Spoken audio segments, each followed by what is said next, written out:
Stop everything for just 10 seconds. I'm serious. Really stop. Feel your heartbeat. Notice your breath. And here's what I need you to understand. In those 10 seconds, your brain just fired approximately 100,000 electrical impulses, created dozens of chemical reactions, and either strengthened or weakened the neural pathways that will determine whether you succeed or fail, feel happy or miserable, live boldly, or stay stuck. Most people have absolutely no idea this is happening. They think their thoughts just happen to them, like the weather, like something outside their control. But what if I told you that's the biggest lie you've ever believed? What if those thoughts run through your head right now aren't just random noise? What if they're actually the invisible architects building your entire reality, brick by brick, moment by moment? And here's the part that changes everything. You get to choose what they build. Not someday, not after you feel ready. Right now, this second, with the very next thought you think. Your mind is either your greatest weapon or your worst enemy, and you're about to learn exactly how to make it work for you instead of against you, but only if you're willing to get brutally honest about what's actually happening inside your head right now. Are you ready for that conversation? Because there's no going back once we start. Introduction. The truth about your mental operating system. Let me start with something that might sting a little. You're probably running mental software that's completely out of date. Think about your smartphone. You update it regularly, right? New features, bug fixes, security patches. You don't think twice about it because outdated software creates problems. Apps crash, things slow down, security gets compromised. Now think about your mind. When's the last time you updated the mental programs running in your head? The belief systems, the thought patterns, the automatic reactions, the stories you tell yourself about who you are and what's possible? If you're like most people, you're running software that was installed when you were a kid. Programs written by your parents, your teachers, your early experiences, and you've never questioned whether those programs actually serve you. 5 years ago, I was having coffee with my friend David. Successful on paper, good job, stable relationship, nice place. But he looked exhausted, not physically tired, mentally drained. I feel like I'm constantly waiting for everything to fall apart, he told me, like something bad is always around the corner. I can't just be okay. How long have you felt this way? I asked. He laughed bitterly. Forever. It's just how I'm wired. But here's the thing. He wasn't wired that way. Nobody is. We dug deeper. Turns out his dad had been laid off twice during David's childhood. Both times were devastating. Financial stress, constant worry, uncertainty. Young David absorbed that pattern like a sponge. He learned that stability was an illusion, that disaster was always lurking, that you should never relax because the other shoe would drop any second. That became his mental operating system, running in the background of everything he did. And here's what blew my mind. David's pattern isn't unusual. It's devastatingly common. Most people are running mental programs they never consciously chose. Programs installed decades ago, never updated, full of bugs and outdated code. Then they wonder why life feels so hard. But I discovered something that changed everything. Neuroscience has proven your brain can be reprogrammed. Completely. At any age. I'm not talking about positive affirmations in the mirror, not vision boards or manifesting or surface-level stuff.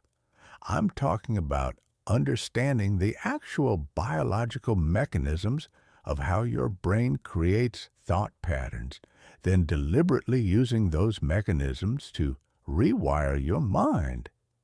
It's called neuroplasticity, and it's probably the most powerful discovery in modern psychology. Your brain physically changes based on what you think about most often, not metaphorically, physically. The structure of your neural networks literally reshapes itself in response to your repeated thoughts. Think a thought once? Barely a whisper. Think it 1,000 times? A superhighway, your mind travels automatically. The problem is, most people have accidentally built superhighways to anxiety, self-doubt, and limitation. But here's the beautiful part. If you can accidentally build neural highways to negativity, you can intentionally build them to success, confidence, and possibility. That's what this audiobook is about. Not motivation that fades by tomorrow, not inspiration that feels good for a day, but actual, practical, neuroscience-based techniques for completely transforming your mental operating system.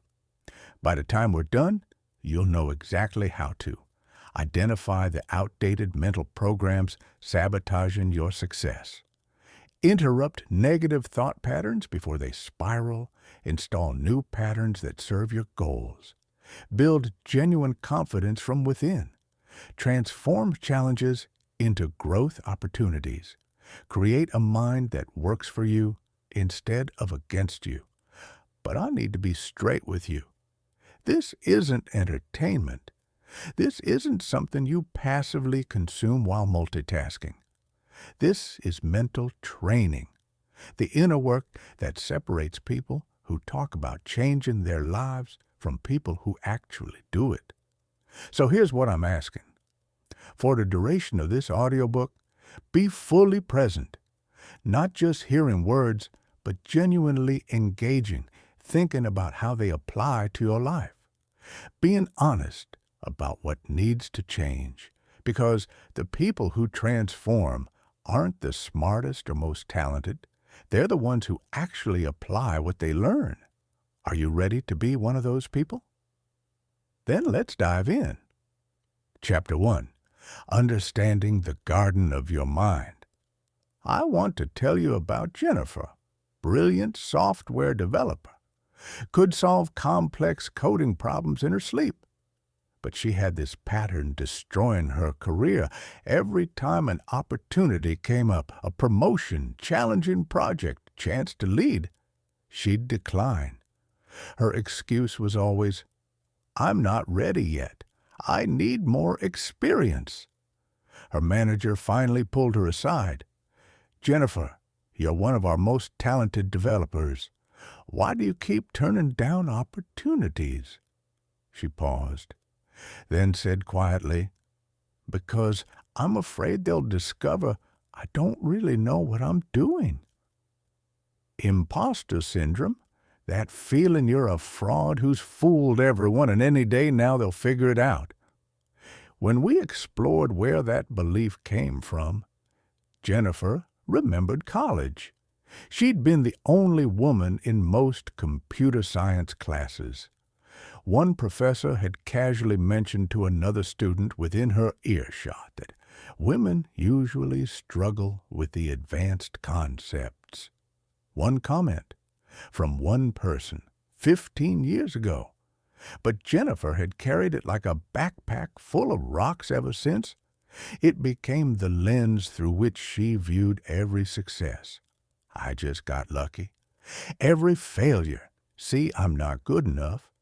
And every opportunity, they'll find out I'm not qualified. This is what I mean when I say your mind is like a garden. Whatever seeds get planted will grow. The problem is, you probably didn't choose most of your seeds. You inherited them, absorbed them, picked them up from random experiences that stuck for reasons you can't remember. And your brain, your amazing, powerful brain, doesn't judge those seeds. It doesn't evaluate whether they're helpful or harmful. It just grows whatever you water with your attention. Let me explain the mechanics, because understanding this changes everything. Your brain contains approximately 86 billion neurons, tiny cells that communicate through electrical and chemical signals. Every time you have a thought, specific neurons fire together in a specific pattern. And here's the key principle discovered by neuroscientist Donald Hebb. Neurons that fire together wire together. Think of it like friendship. First meeting? No connection. Spend time together repeatedly? You develop a bond. Your neurons work exactly the same way. Think a thought once. Weak connection. 10 times. Stronger. 1,000 times. Automatic. You don't even try anymore. It just fires. This is beautiful for useful skills. It's how you learn to read without sounding out every letter, how you drive without consciously thinking about every action, how you mastered skills that now feel effortless. But it's devastating for negative thinking. Jennifer had thought, I'm not really qualified so many times. Her brain built a superhighway for it. It became automatic, her default setting. She didn't decide to think it. It just appeared, and every time it fired, it strengthened a pathway, making it even more automatic next time. But here's the revolutionary part that changed Jennifer's life. Those superhighways can be redirected. Those pathways can be weakened. New ones can be built. Your brain remains changeable throughout your entire life, not just during childhood, your whole life. Let me tell you about Margaret, because her story proves this beautifully. Margaret was 72 when her husband died after 48 years of marriage. Her adult children worried about depression, isolation, but Margaret had always been curious about painting, never pursued it because there wasn't time, and you need to start young. At her husband's funeral, a friend mentioned trying new things to help with grief. Something clicked. She bought art supplies the next week, watched tutorials, made terrible paintings at first, colors muddy, proportions off, barely recognizable subjects. But she kept going. 18 months later, Margaret was selling paintings at local galleries. More importantly, she'd transformed her entire mental landscape. The woman who thought she was too old to learn had proven herself wrong through action. Researchers studied her brain with permission and found what neuroscience predicts: entirely new neural pathways. Areas inactive for decades now firing regularly. At 72, her brain was creating new connections, building new highways, transforming itself. If Margaret can do that with painting at 72, you can do it with your thinking patterns right now. But it requires understanding 5 specific steps, not just concepts, a proven system for rewiring your mind. The 5-step rewiring system. Step 1, awareness, becoming the observer. You can't change what you're not aware of. Right now, most thoughts happen on autopilot, background apps draining your mental battery without you noticing. The first step is developing observer awareness, the ability to watch your thoughts without being absorbed by them. Try this now. Notice what you're thinking, not the content, but the fact that you're thinking. There's you, and there's the thought passing through. They're separate. This might sound abstract, but it's incredibly powerful. When you can observe thoughts rather than being identified with them, you create space to choose different ones. For the next 3 days, practice observer awareness. What do you say to yourself when you look in the mirror? When you face a challenge, what's your immediate mental response? When someone criticizes you, what thoughts arise? When an opportunity appears, what doubts surface? Don't judge. Don't try to change yet. Just notice. Write them down if possible. Jennifer did this and was shocked. She had "I'm not qualified" thoughts 40 to 50 times daily. No wonder. She felt constantly anxious. Step 2. Interruption. Breaking the autopilot. Once you've identified a negative pattern, you cannot let it run on autopilot. The moment you catch yourself thinking something limiting, interrupt immediately. Imagine driving home on autopilot and realizing you're heading to your old apartment, the one you moved from months ago. If you don't interrupt that autopilot route, you'll end up at the wrong address. Mental patterns work identically. Don't interrupt. You end up at the wrong mental destination. Interruption can be saying "stop" out loud, if alone, taking 3 deep breaths, snapping your fingers, clapping once. Any physical action breaking the automatic pattern. I used to have this thought loop before presentations. "You're going to mess this up. Everyone will see you're nervous. This will be embarrassing." So I created an interruption ritual. The moment I noticed that thought starting, I'd press my thumb and index finger together firmly for 3 seconds. That small physical action broke the mental spiral, giving me a split second to redirect. Felt silly at first, but it worked. Jennifer created her own. Whenever she caught "I'm not qualified," she'd touch her watch. That small action broke the automatic pattern. Step 3. Replacement. Planting new seeds. Here's where most people fail completely. They interrupt negative thoughts but don't replace them. Like pulling weeds but never planting flowers. The weeds just grow back. You must replace negative thoughts with positive, empowering alternatives. Not fake affirmations your brain rejects, but genuine, believable thoughts that serve your goals.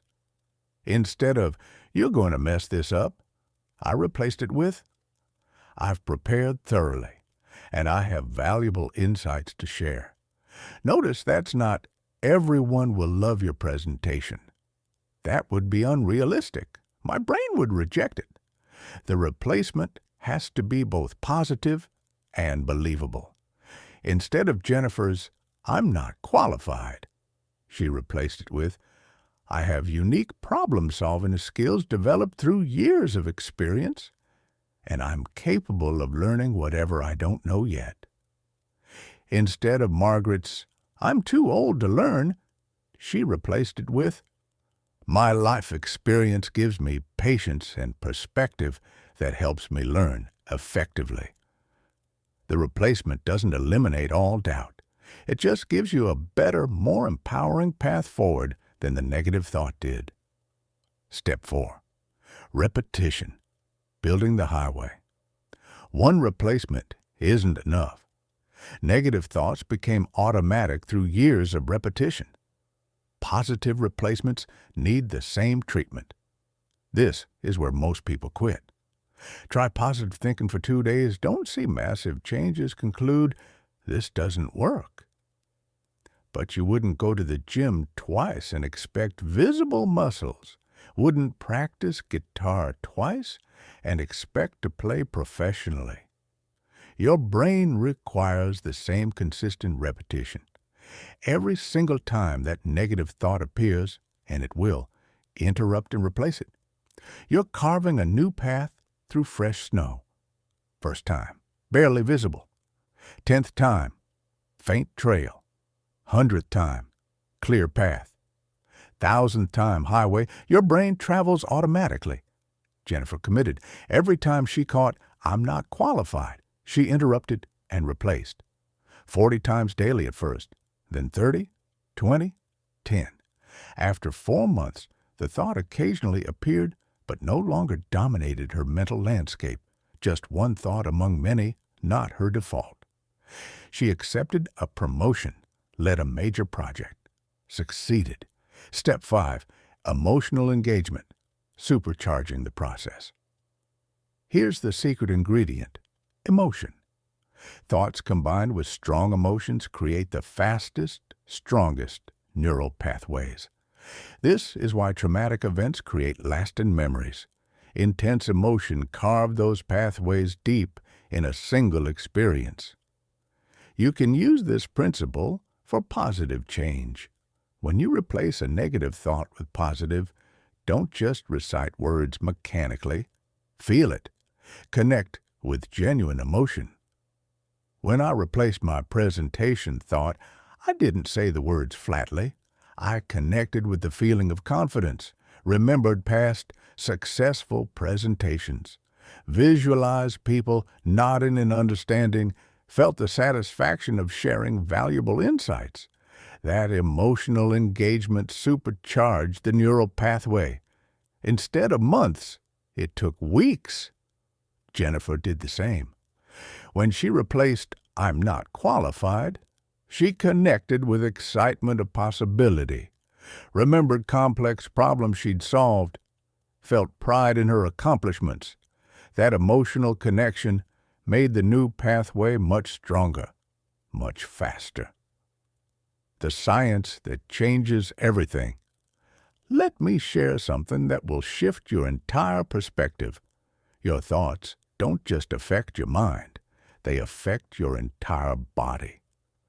Scientists have proven consistent positive thinkers experience measurable physical changes, stronger immune systems, fewer colds, faster recovery, better cardiovascular health, lower blood pressure, reduced heart disease risk, longer lifespans.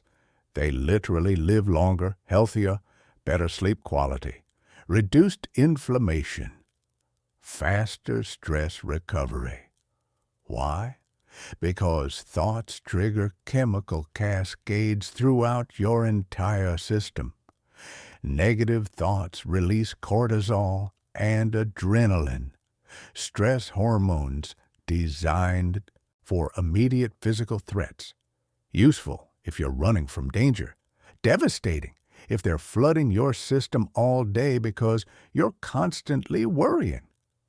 Chronic stress hormones suppress immune system, raise blood pressure, impair cognitive function, disturb sleep, accelerate aging at cellular level.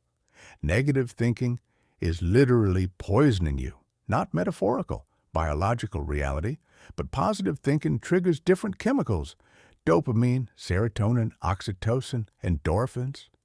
These enhance learning and memory, boost creativity and problem solving, strengthen immune function, improve cardiovascular health, deepen social connections, support overall health.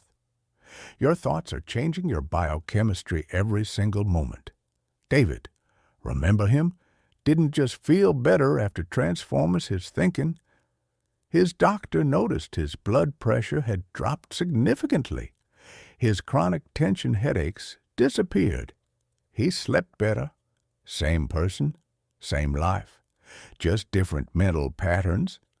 But here's what really excites me. Positive thinking doesn't just change your internal world.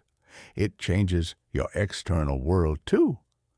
When you consistently think positive thoughts, you start noticing opportunities that were always there but previously invisible.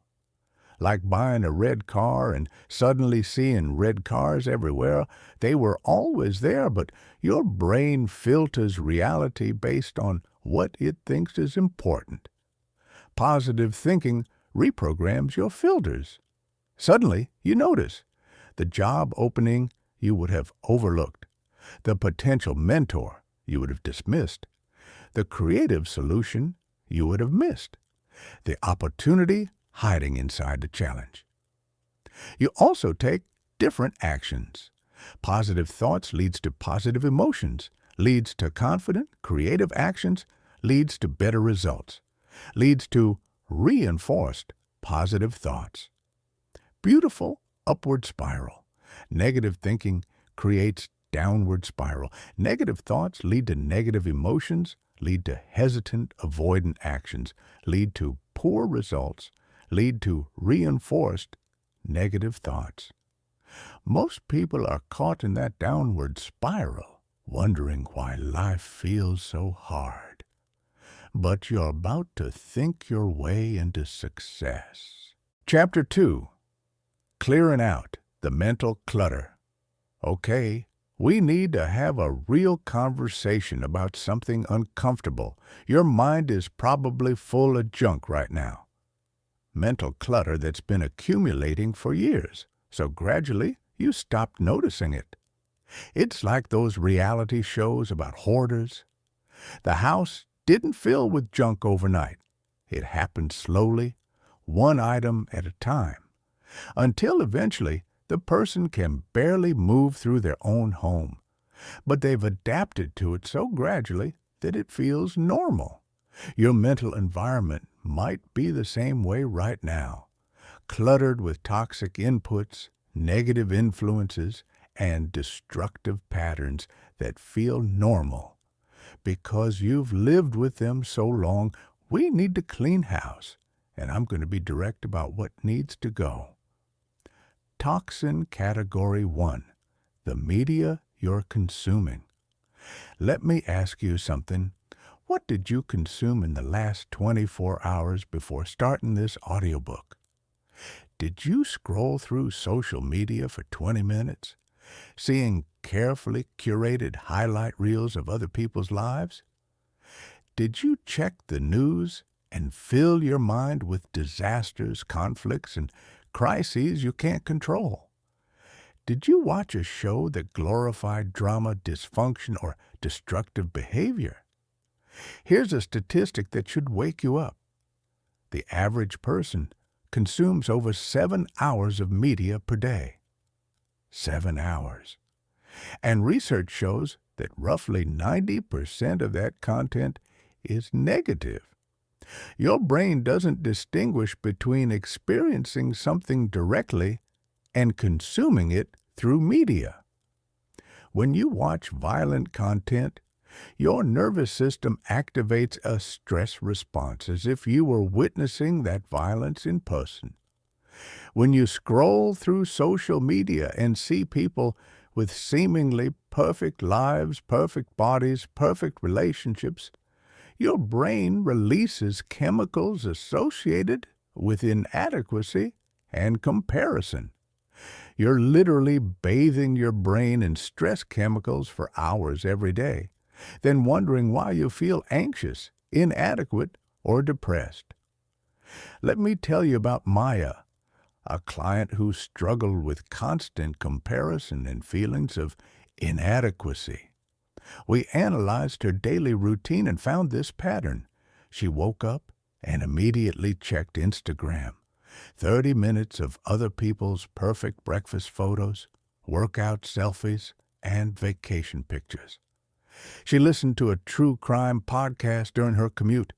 45 minutes of murder, violence, and tragedy. She checked news headlines at lunch. 15 minutes of political conflicts, economic worries, and disasters. She watched reality TV in the evening. 60 minutes of manufactured drama and people treating each other terribly. Then she'd lie in bed wondering why she couldn't sleep, why her mind was racing, why she felt so on edge. Maya, I said gently, your media diet is the mental equivalent of eating fast food for every meal. You wouldn't do that to your body and expect to feel energized and healthy. Why would you do it to your mind? She looked stunned. I never thought about it that way. Most people haven't. Maya committed to a media detox. Not completely disconnected from the world, but being intentional about what she consumed. Reduced social media to 15 minutes per day. only following the accounts that inspired or educated her. Replace true crime podcasts with interviews of people doing interesting, meaningful work. Limited news to 10 minutes of headlines per day, focusing on solutions-oriented journalism. Replaced reality TV with nature documentaries and educational content. Within 2 weeks, just 2 weeks, her anxiety had decreased dramatically. She slept better, felt more optimistic, had more mental energy, felt more creative. Same life, same job, same relationships, just different mental inputs. I'm not saying become ignorant about the world. I'm not saying live in a bubble. I'm saying be ruthlessly selective about what you allow into your consciousness. Your attention is the most valuable resource you have. Your mental space is sacred. Guard it like your life depends on it, because in many ways it does. Toxin Category 2, the people who drain you. This one's harder to hear, but you need to hear it. Some people in your life are poisoning your mind. Not intentionally, usually. Most negative people don't wake up thinking, how can I drain everyone's energy today? They're just operating from their own pain, their own limiting beliefs, their own mental contamination. But their negativity is contagious. Literally, scientifically contagious. There's fascinating research on emotional contagion, the phenomenon where emotions spread from person to person like viruses. Spend time with anxious people and you'll start feeling anxious. Spend time with complainers and you'll start complaining more. Spend time with people who focus on problems and you'll start seeing problems everywhere. You become the average of the 5 people you spend the most time with. Not because of some mystical force, but because of neuroplasticity. Your brain mirrors the people around you, adopting their patterns, their perspectives, their mental habits. I know this is uncomfortable.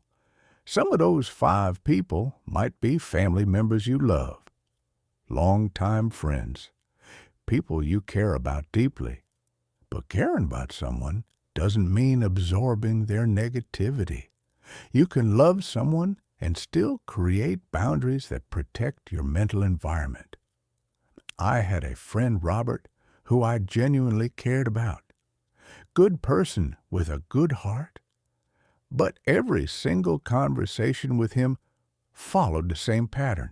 Complaints about his job, complaints about his marriage, complaints about the government, complaints about young people, complaints about the weather, complaints about everything. For years, I'd spent hours listening to him, trying to help, offering solutions. But he didn't want solutions. He wanted someone to validate his victim mentality and participate in his complaint session. Eventually, I realized that every conversation with Robert left me feeling drained, discouraged, and negative. I was absorbing his toxicity like a sponge absorbs water. So I created boundaries. I still loved him, still checked in regularly.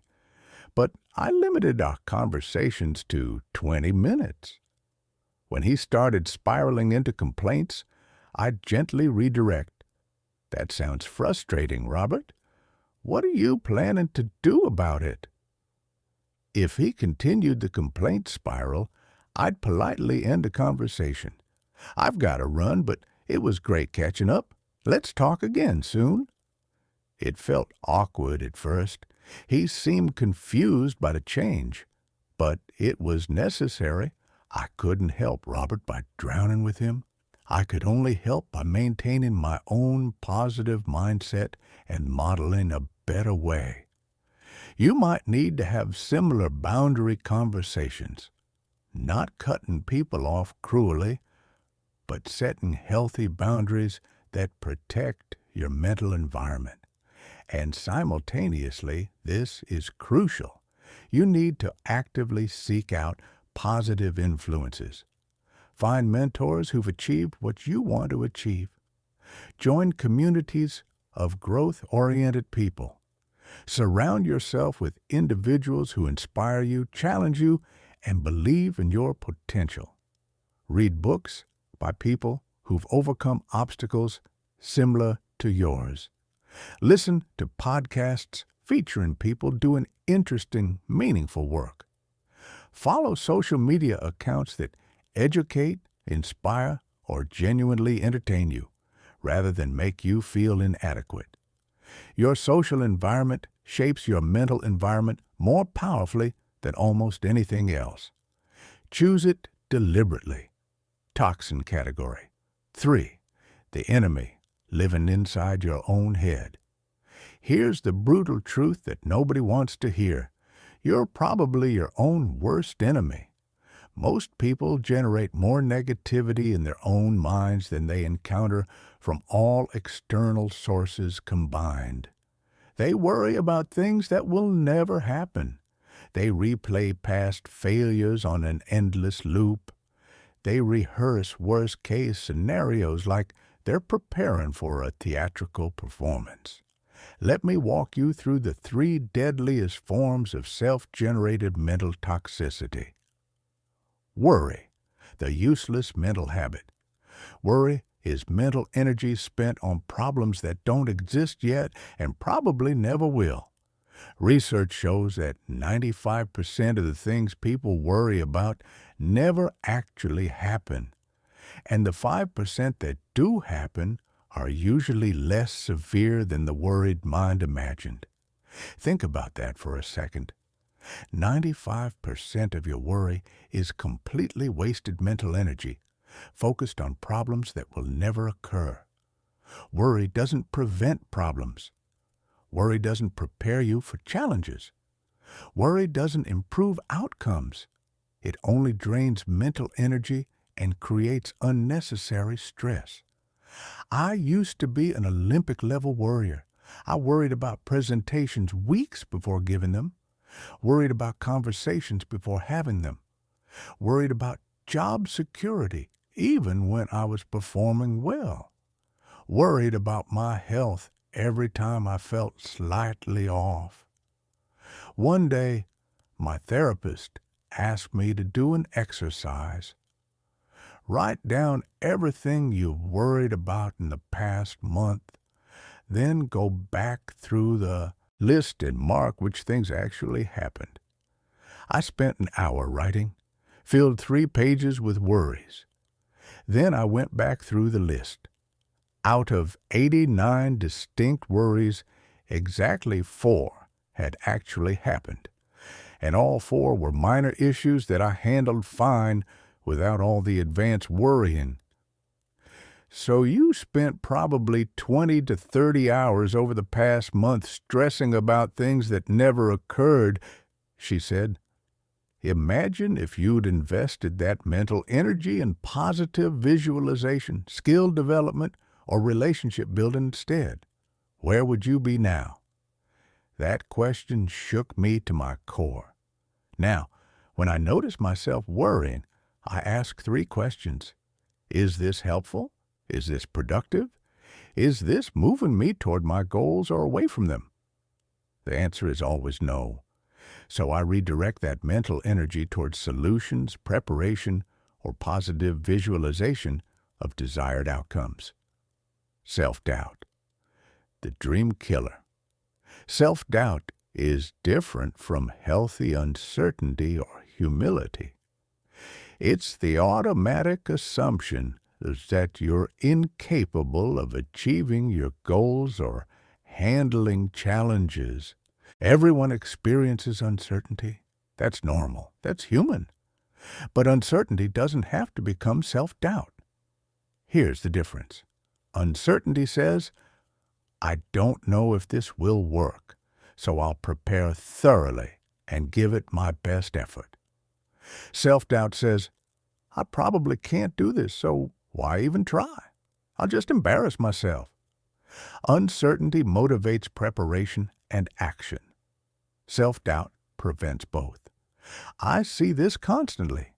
Talented people who never pursue their dreams because they doubt their abilities. Capable individuals who stay in situations they've outgrown because they doubt they could handle something bigger. The antidote to self-doubt isn't arrogance or blind confidence. It's evidence-based self-trust. Look at your track record. You handled every challenge you faced so far. You've survived 100% of your worst days. You've learned from mistakes and grown from setbacks. You're more capable than your self-doubt wants you to believe. Negative self-talk, the internal bully, this is the internal commentary that criticizes, discourages, and undermines your confidence. It's the voice that says, you're not good enough, smart enough, attractive enough, experienced enough. Most people speak to themselves in ways they would never speak to a friend. They call themselves stupid after making a mistake. They call themselves failures after a setback. They engage in internal abuse that would be considered bullying if directed at someone else. Here's a powerful exercise that changed how I talk to myself. For one day, write down every harsh thing you say to yourself internally, every criticism, every insult, every discouragement. Then imagine saying those exact words to someone you love, a child, a best friend, a partner. You'd never do it, right? Because you'd immediately recognize how cruel and damaging it would be. So why is it acceptable when the target is you? It's not. Your internal dialogue becomes your reality. If you constantly tell yourself you're not good enough, your subconscious mind will find ways to prove you right. It'll highlight every mistake, every flaw, every shortcoming, while completely ignoring your strengths, successes, and potential. From this moment forward, commit to speaking to yourself like you're someone you're responsible for helping, because you are. When you make a mistake, don't say, I'm so stupid. Say, that approach didn't work. What can I learn from this? When you face a challenge, don't say, I can't do this. Say, this is difficult, but I'm capable of learning what I need to know. When you compare yourself to others, don't say, I'll never be that good. Say, they're further along their journey, which shows me what's possible if I keep growing. Small shift in language, massive shift in reality. Chapter 3, Building Beliefs that Build Your Life. Now we're getting to the foundation of everything. Your beliefs are like the operating system running in the background of your mind. They determine what you think is possible, what actions you take, what opportunities you notice, and what results you create. Most people inherited their beliefs without ever questioning whether they're true or useful. A parent said, money doesn't grow on trees, and they developed scarcity beliefs about finances. A teacher said, you're not a math person, and they developed limiting beliefs about their capabilities.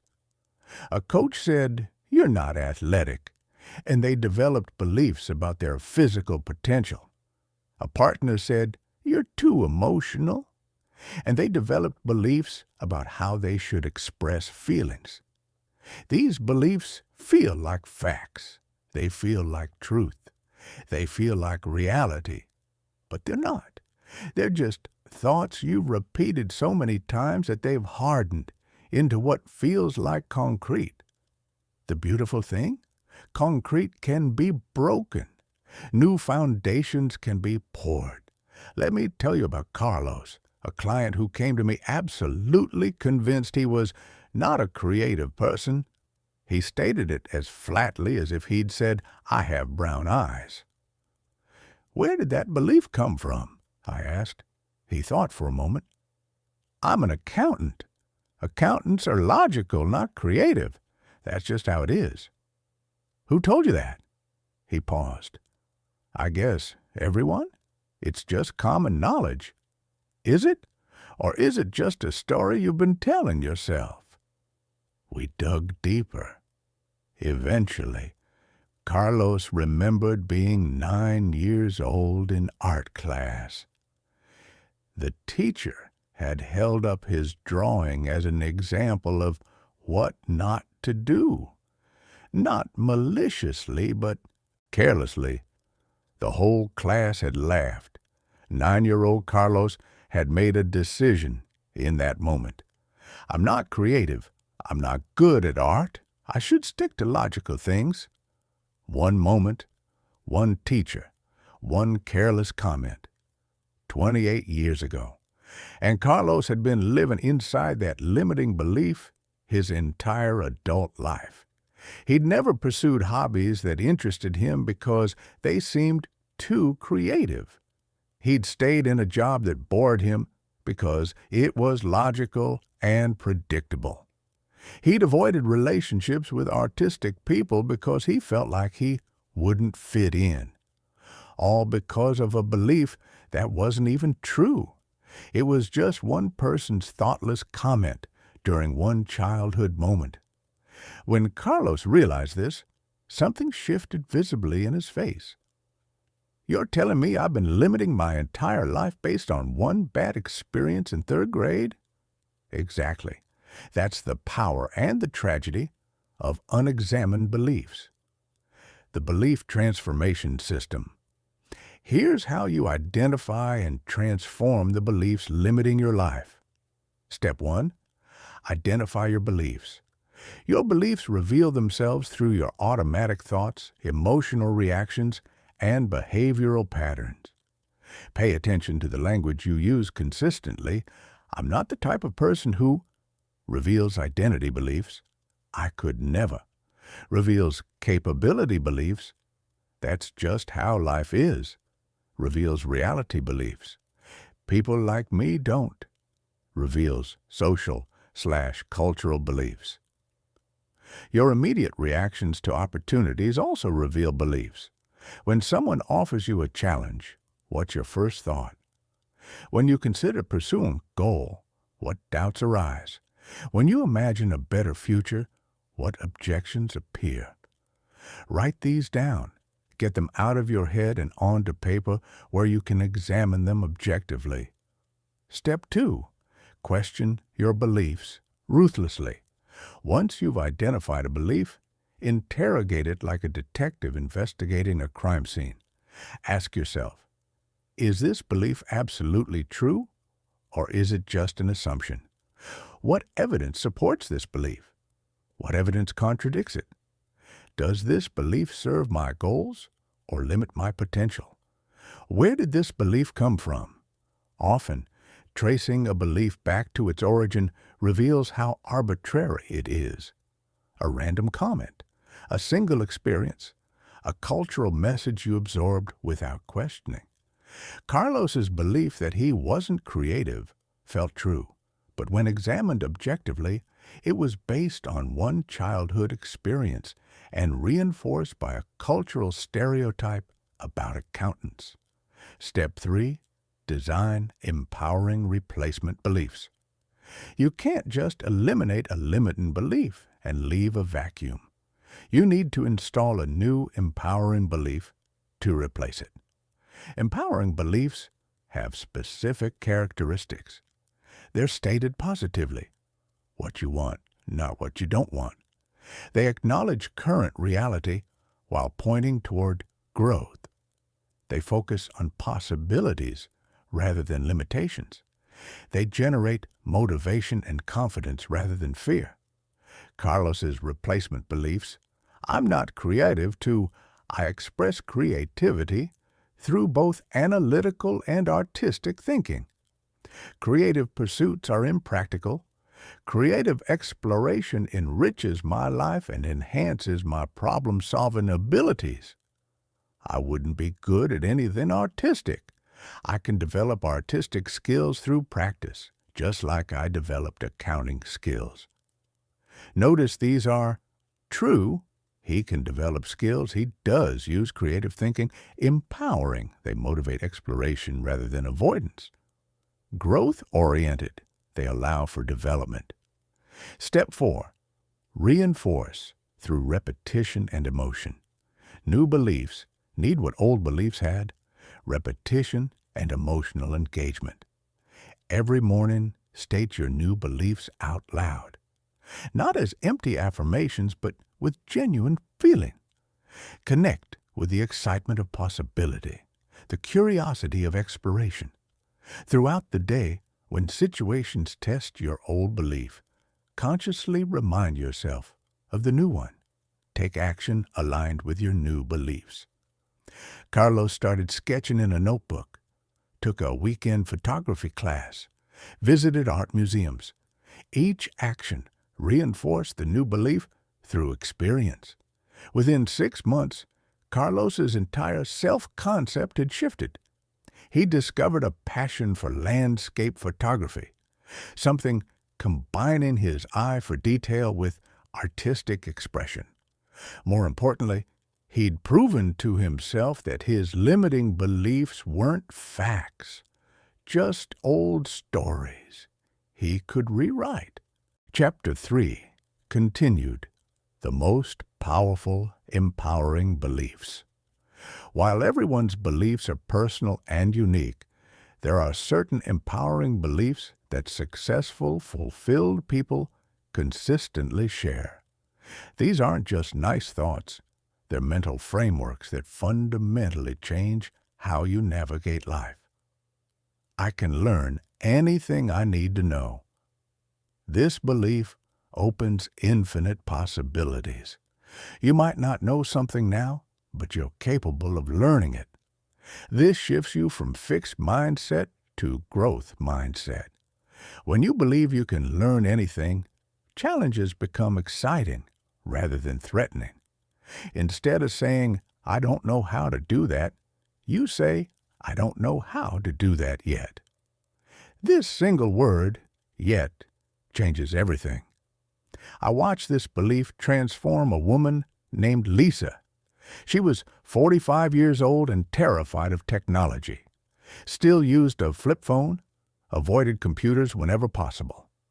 Her company was moving to new software, and she was convinced she'd be fired because she wasn't tech-savvy. We worked on installing this belief. I can learn any technology I need to know. She started small, watched YouTube tutorials, asked younger colleagues for help without shame, practiced daily, made mistakes, and kept going. 6 months later, Lisa was training other employees on the new software, not because she suddenly became tech-savvy, but because she believed she could learn, so she did. Challenges developed my capabilities. This belief transforms obstacles from threats into training opportunities. Instead of avoiding difficulty, you welcome it as a chance to grow stronger. Think about physical exercise.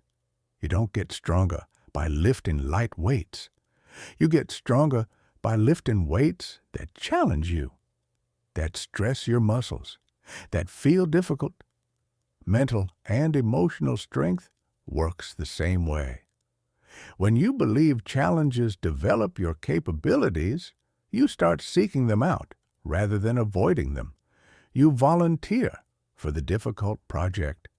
You have the hard conversation.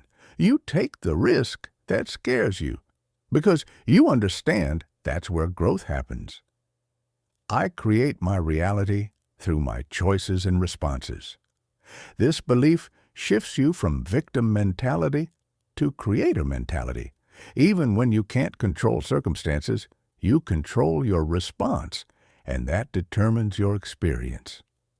Viktor Frankl, a psychiatrist who survived Nazi concentration camps, wrote about this extensively. He couldn't control his circumstances. They were horrific beyond imagination. But he could control his response to those circumstances. He chose to find meaning, to help others, to maintain his humanity in an inhumane situation. That choice, that response, made all the difference. You probably won't face circumstances as extreme as Frankel did, but you'll face challenges, setbacks, disappointments, things you didn't choose and can't control. This belief reminds you that while you can't control what happens, you always control what you do with what happens. I deserve good things in my life. This belief allows you to receive abundance, success, and love without self-sabotage. Many people unconsciously reject good things because they don't believe they deserve them. I worked with a man named James who kept sabotaging relationships. Every time he met someone wonderful, he'd find reasons to end it. She's too good for me. This won't last. I'll just disappoint her eventually. His unconscious belief was, I don't deserve to be loved. So even though he consciously wanted a relationship, he unconsciously destroyed any relationship that got too good. We worked on installing, I deserve to be loved, and I'm capable of loving someone well in return. It wasn't easy.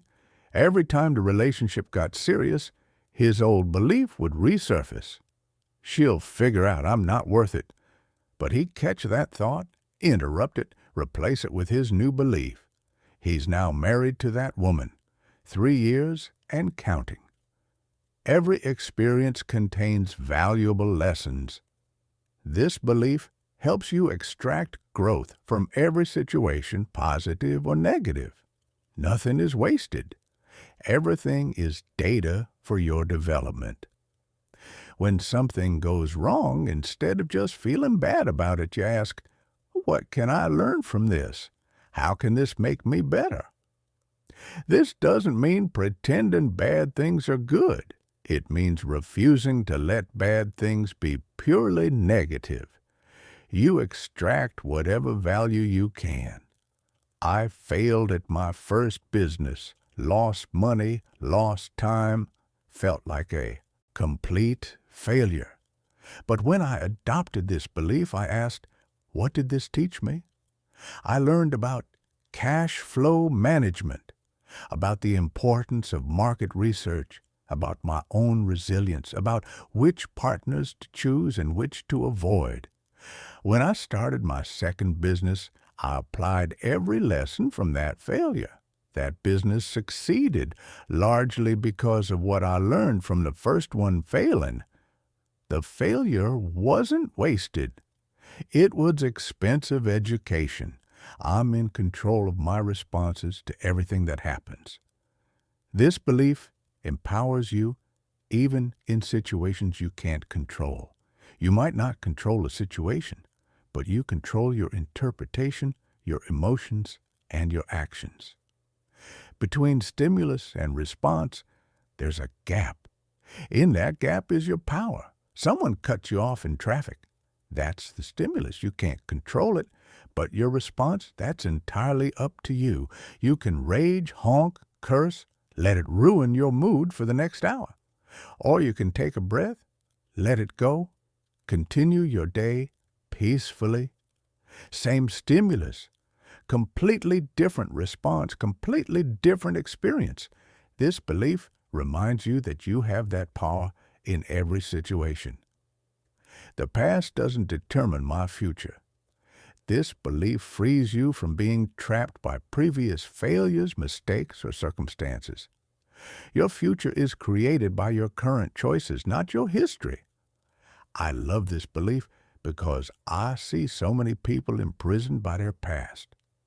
I've always been anxious, so I'll always be anxious. I've failed before, so I'll fail again. My family was poor, so I'll be poor. None of that is true. Your past shows you where you've been. It doesn't dictate where you're going. Margaret, remember her from earlier, lived this belief. She could have said, I've never been an artist, so it's too late now. Instead, she said, the past doesn't determine my future. I can start now." And she did. Chapter 4. Your brain's incredible rewiring capacity. Let's dive deeper into what's actually happening inside your skull when you practice these techniques, because understanding the mechanics makes the whole process more real, more believable, more concrete. Every thought you think creates electrical and chemical activity in your brain. When you think the same thought repeatedly, your brain strengthens the neural pathway associated with that thought. Scientists call this Hebbian learning, after neuroscientist Donald Hebb, who discovered that neurons that fire together wire together. The more often you think a particular thought, the more automatic and unconscious it becomes. This is why habits are so powerful and so difficult to change. When you've been thinking, "I'm not good enough," for years, you've created a neural superhighway for that thought. It fires automatically now. You don't even have to try. Your brain just goes there, like water flowing downhill along the path of least resistance. But here's the revolutionary part. You can create new pathways at any age. The process of mental rewiring happens in 4 distinct stages. Understanding these stages helps you stay committed when it feels difficult. Stage 1. Conscious incompetence. You become aware that your current thinking patterns are limiting your success, but changing them requires constant conscious effort. Every positive thought must be deliberately chosen. Every negative thought must be consciously interrupted. It feels awkward, effortful, exhausting. This is the stage where most people quit. "This is too hard. It doesn't feel natural. Maybe I'm just not cut out for positive thinking." But this stage is temporary. It's like the first week at the gym. Everything hurts. Nothing feels natural. You question whether you'll ever get stronger. Push through. This stage passes. Think of it like learning to drive. Remember how overwhelming it was at first? You had to consciously think about everything. Check mirrors, adjust speed, watch for pedestrians, stay in your lane, monitor other cars. It was exhausting. But you pushed through that conscious incompetence stage because you knew it was temporary. Mental rewiring requires the same commitment. Stage 2. Conscious competence. Positive thinking becomes easier, but it still requires conscious attention. You're getting better at catching negative thoughts quickly and replacing them with positive alternatives. You begin noticing improvements in your emotions, your behaviors, your results. This stage builds confidence in the process and motivation to continue. You're still consciously choosing your thoughts, but it's taking less effort. The new neural pathways are forming, getting stronger, becoming more established. Back to the driving analogy. This is when driving became less overwhelming. You still had to pay attention, but it wasn't as exhausting. You could have a conversation while driving. Listen to music. Think about other things. The skill was becoming more automatic, but not yet fully unconscious. Stage 3. Unconscious competence. Positive thinking becomes automatic and natural. Your brain has developed strong positive neural pathways that operate without constant conscious effort. Negative thoughts still arise occasionally. You're human after all, but they feel foreign now. They're just passing thoughts, not your default setting. Your natural mental state has become optimistic, confident, solution-oriented. This is where transformation becomes permanent. This is when driving became second nature. You could drive while having deep conversations, planning your day, even eating lunch. The basic skill operated on autopilot. Your positive thinking operates the same way at this stage. It's just how your brain works now. Stage 4. Unconscious mastery. Positive thinking becomes your dominant mental operating system. You naturally see opportunities instead of obstacles, possibilities instead of limitations, solutions instead of problems. Your positive mental programming influences everything you do, creating a compound effect that transforms every area of your life. This is where you become the person who inspires others, who people ask, "How are you always so positive?" And you realize it's not effort anymore. It's just who you are now. This is advanced driving. You can drive in challenging conditions, handle emergencies smoothly, even teach others to drive. The skill is so deeply ingrained, it feels like part of your identity. Most people never reach the later stages because they quit during stage 1. Conscious incompetence feels difficult and unnatural. Old negative thinking patterns feel familiar and comfortable, even though they're destructive. But peak performers understand that temporary discomfort is the price of permanent transformation. They persist through the initial difficulty because they know the incredible rewards waiting for them. The timeline, what to expect. Let me give you realistic expectations about how this transformation unfolds, because understanding the timeline prevents premature quitting. Days 1 to 7. The awareness phase.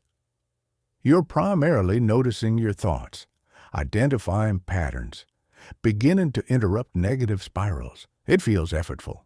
You might feel worse before you feel better, because you're suddenly aware of how much negative thinking you've been doing. This is normal. Awareness always precedes change.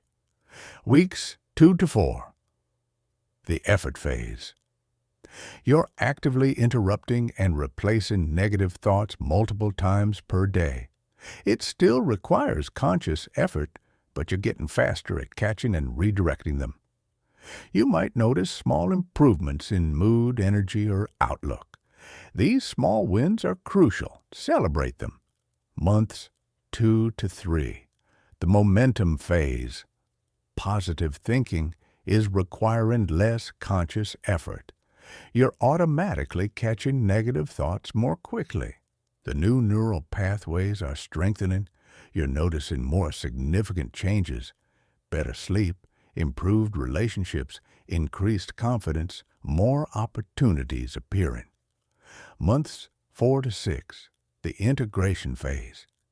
Positive thinking is becoming your default in many situations.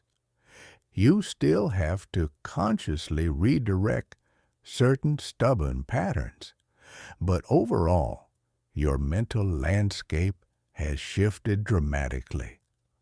Other people are noticing changes in you. You're handling stress better, taking more risks, pursuing bigger goals. Month 6, plus the mastery phase. Positive thinking feels natural. It's not effort. It's just who you are now. You still experience negative thoughts occasionally, but they're rare visitors, not permanent residents. Your entire life is different. Better relationships, better career outcomes, better health, better overall satisfaction. This timeline is approximate. Some people move faster, some slower. But the pattern holds: awareness to effort to momentum to integration to mastery. Environmental design, making it stick. Here's something crucial that most people miss. You cannot rely on willpower alone to maintain these changes. Willpower is a limited resource. It gets depleted throughout the day. If you're depending on willpower to think positively, you'll fail when you're tired, stressed, or facing challenges.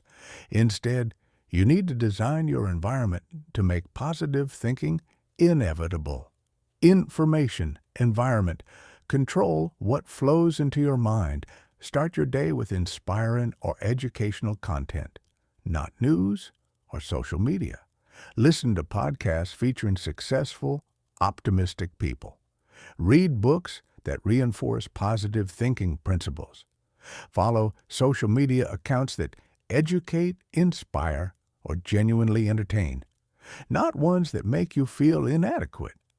Fill your physical space with quotes, images, or reminders that support your new mental programming. I have a sticky note on my bathroom mirror that says, "What you think, you become." I see it every morning. It's a simple reminder that sets my mental tone for the day. Social environment. Surround yourself with positive people. Spend time with people who've achieved what you want to achieve. Join communities of growth-oriented individuals. Minimize time with chronic complainers and negative people. Find mentors who model positive thinking in action. Build accountability partnerships with people pursuing similar goals. Your social environment shapes your mental environment more than almost anything else. Physical environment. Design your space. Remove clutter that creates mental noise. Use colors, lighting, and organization that feel uplifting. Create a dedicated space for your morning mental programming routine. Place visual reminders of your goals where you'll see them daily. Eliminate items associated with old, negative patterns.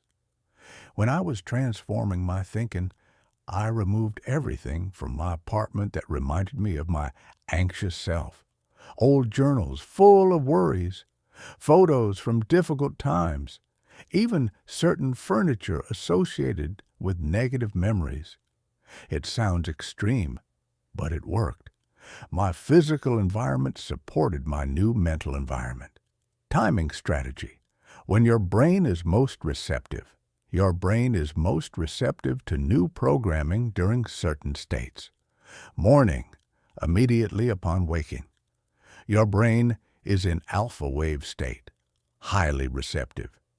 Before checking your phone, before engaging with external input, spend 10 to 15 minutes programming your mind with positive thoughts, affirmations, and visualizations.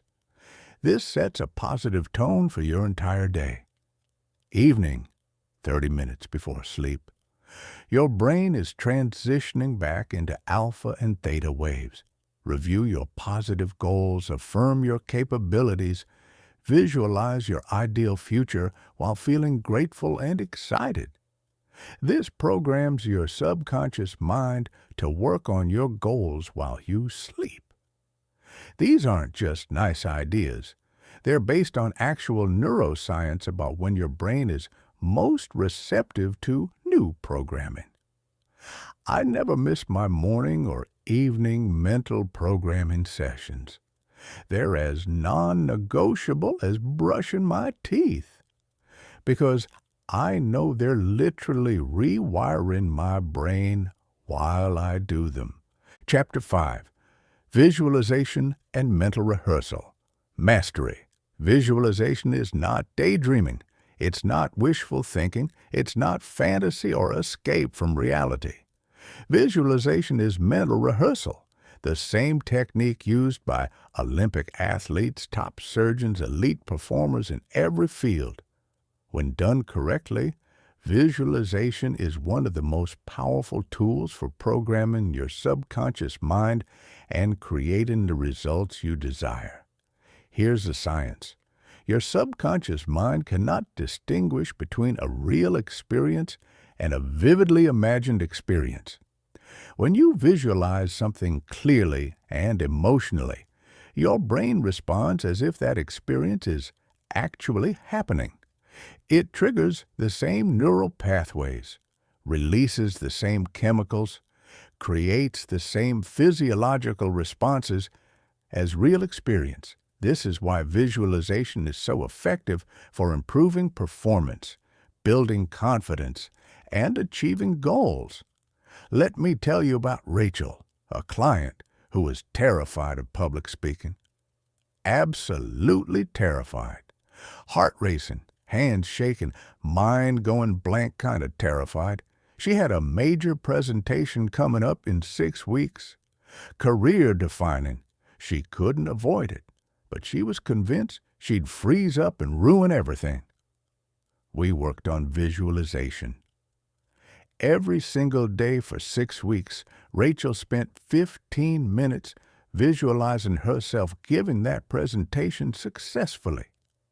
Not just seeing it from outside like watching a movie, but experiencing it from inside, looking out through her own eyes at the audience, hearing her own voice speaking clearly and confidently, feeling the podium beneath her hands, sensing the calm confidence in her body. She visualized walking onto the stage with shoulders back and head up, making eye contact with friendly faces in the audience, delivering her opening line with a smile, seeing people nodding and understanding, feeling the satisfaction of sharing valuable ideas. She didn't just see these things, she felt them, connected with the emotions of confidence, excitement, pride. When presentation day arrived, something remarkable happened. Rachel walked onto that stage and her brain said, "I've done this before. I know how this goes." Of course, she hadn't actually done it before, but her brain had practiced it so many times in vivid detail that it felt familiar, natural, almost easy. She nailed the presentation. Afterwards, people asked her, "How are you so comfortable on stage?" She wasn't naturally comfortable. She'd trained her brain to be comfortable through systematic mental rehearsal.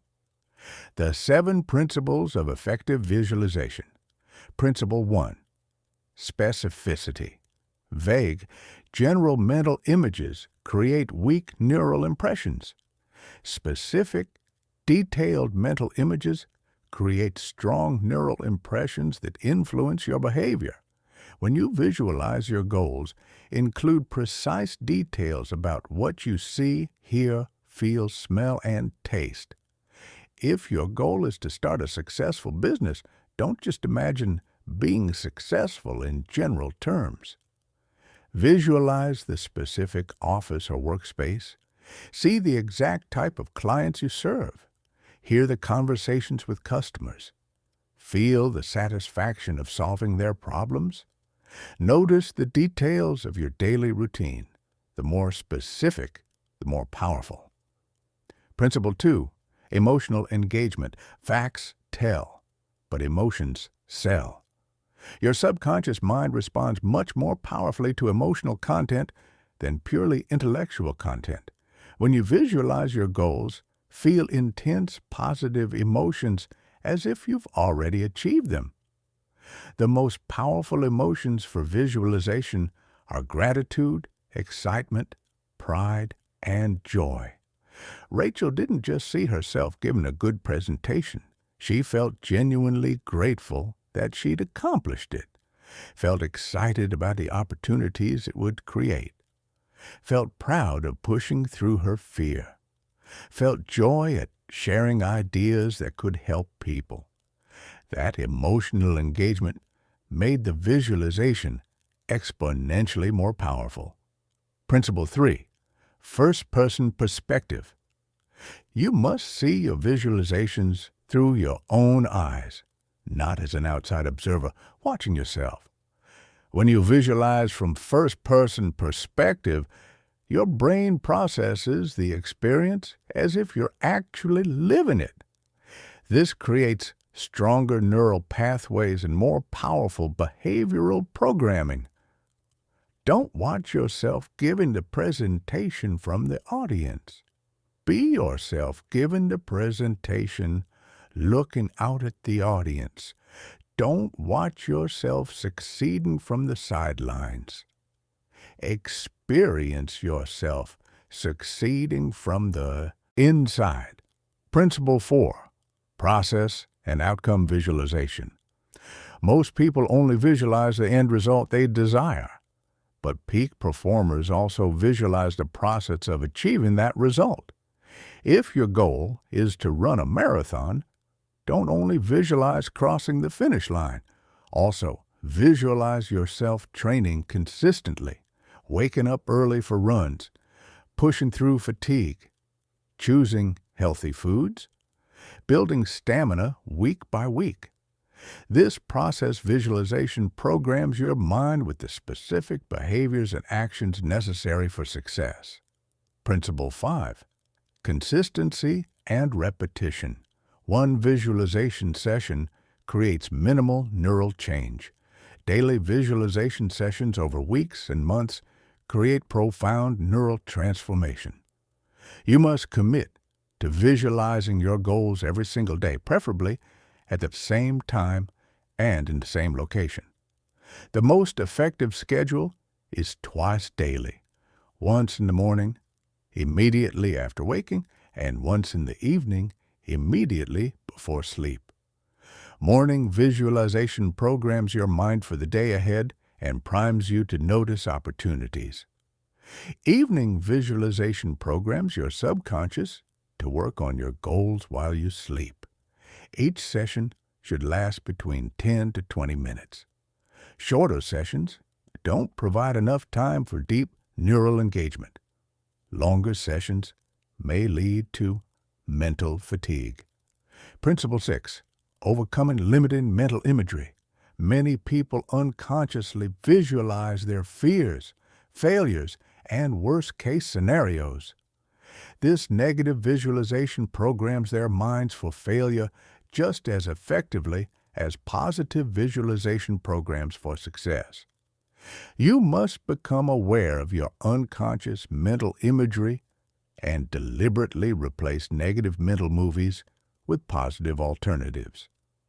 Pay attention to spontaneous mental images throughout your day. When you think about important meetings, do you visualize yourself performing confidently or struggling nervously? When you think about your future, do you visualize abundance or scarcity? These unconscious mental images are constantly programming your subconscious mind. Ensure they're positive and empowering. Principle 7. Mental rehearsal of challenges. Positive visualization doesn't mean ignoring potential difficulties. Peak performers visualize themselves successfully handling whatever obstacles they might encounter. Visualize yourself remaining calm under pressure. See yourself solving problems creatively. Imagine yourself bouncing back quickly from setbacks. Hear yourself speaking confidently, even in difficult conversations. This mental preparation increases confidence and improves actual performance when challenges arise. Chapter 6. Building unshakable confidence. Confidence is not a personality trait you're born with or without. Confidence is not dependent on external circumstances, other people's opinions, or past experiences. Confidence is a skill that can be developed, strengthened, and mastered through specific mental and behavioral practices. Most people have confidence backwards. They believe they need to achieve success before they can feel confident. The truth is exactly opposite. You must build confidence first, and success will follow naturally. True confidence is unshakable because it comes from within, not from external validation. It's based on your knowledge of your own capabilities, your commitment to continuous improvement, and your absolute certainty that you can handle whatever challenges life presents. Let me tell you about Michael, because his transformation illustrates this beautifully.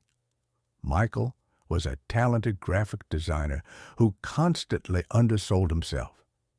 He charged far less than his work was worth because he didn't feel confident asking for more. He accepted poor treatment from clients because he feared losing them.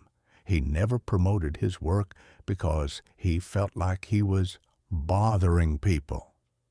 His lack of confidence wasn't based on lack of skill. His portfolio was excellent. His clients consistently praised his work. His lack of confidence came from a deep-seated belief that he wasn't good enough, a belief formed when his father constantly criticized his childhood drawings.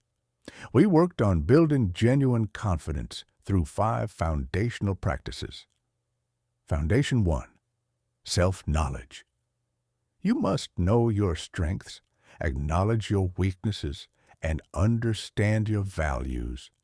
Most people lack confidence because they don't truly know themselves. They base their self-worth on other people's opinions instead of developing clear, accurate understanding of their own capabilities. Michael conducted a comprehensive personal inventory, listed his natural talents, learned skills, knowledge areas, and personal qualities. Everything from technical abilities to character traits to life experiences that shaped him. Most people dramatically underestimate their capabilities because they take their strengths for granted. What comes easily to you may be extremely difficult for others. Michael realized he had exceptional color theory knowledge, deep understanding of visual hierarchy, natural ability to understand client needs, and remarkable patience with revision requests. He'd been taking all of these for granted because they came naturally, but they were genuine strengths that added immense value. Foundation 2, competence. Confidence without competence is arrogance, a form of insecurity disguised as strength. True confidence is based on genuine ability and continuous skill development. You build authentic confidence by becoming genuinely good at things that matter to you. Michael identified skills most important for his goals: advanced typography, motion graphics, client communication, pricing negotiation. He created a systematic plan for developing expertise, studied under mentors, practiced consistently, tested skills in real-world situations. This process created genuine confidence because he knew he'd earned the right to feel confident. Foundation 3. Preparation. Confident people are prepared people. They think through potential scenarios, develop contingency plans, and equip themselves with necessary tools and knowledge. Preparation eliminates anxiety that comes from feeling unprepared and uncertain. Before any important client meeting, Michael conducted thorough mental preparation, researched the client's business, anticipated potential objections, developed strategies for different scenarios, practiced his presentation mentally and physically. The more prepared he was, the more confident he felt, and the better he performed. Foundation 4. Self-compassion. Many people destroy their confidence through harsh self-criticism and perfectionist expectations. They speak to themselves in ways they'd never speak to a friend. Michael was brutal with himself. Every small mistake became evidence of his inadequacy. Every client complaint became confirmation he wasn't good enough. We worked on developing self-compassion, treating himself with the same kindness he'd offer someone he cared about. When he made mistakes, he acknowledged them honestly but without self-attack, focused on what he could learn rather than dwelling on regret, spoke to himself with encouragement and support. This shift was transformative. Without the constant internal criticism, his confidence grew naturally. Foundation 5. Courage in action. Confidence is not the absence of fear. Confidence is feeling fear and taking action anyway. Every time you act despite feeling nervous or uncertain, you build evidence that you can handle discomfort. This evidence accumulates, creating unshakable confidence. Michael started small, raised his prices by 15%, scared some clients would leave. They didn't. That success built confidence for the next step. Set boundaries with a difficult client. Feared they'd drop them. They respected the boundaries. More confidence. Promoted his work on social media. Feared people would think he was showing off. Got 3 new clients. Even more confidence. Each courageous action proved he was braver than he thought. Each success built evidence of his capability. Within a year, Michael had doubled his rates, worked with better clients, and felt genuinely confident in his value. Not fake confidence, not bravado. Real, deep, unshakable confidence based on self-knowledge, competence, preparation, self-compassion, and courage. Chapter 7. Turning obstacles into opportunities. The difference between people who achieve extraordinary success and people who live ordinary lives is not the absence of obstacles. Everyone faces challenges, setbacks, unexpected difficulties. The difference is how they interpret and respond to these obstacles.